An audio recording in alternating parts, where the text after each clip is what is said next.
জীব কখন দুঃখ পায়?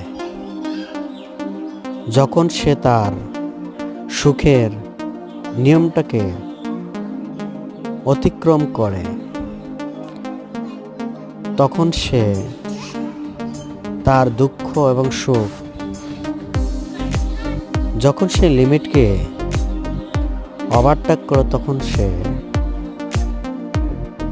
দুটোকে সে হারিয়ে ফেলে। তাই দুটোই লিমিটে রাখা প্রয়োজন। কেননা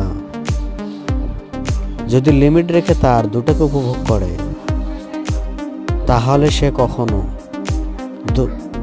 দুঃখও পাবে না, সুখও থেকে যাবে। আর এটা তো হচ্ছে জড় প্রকৃতির নিয়ম, দুটোই সামঞ্জস্য রাখা প্রয়োজন।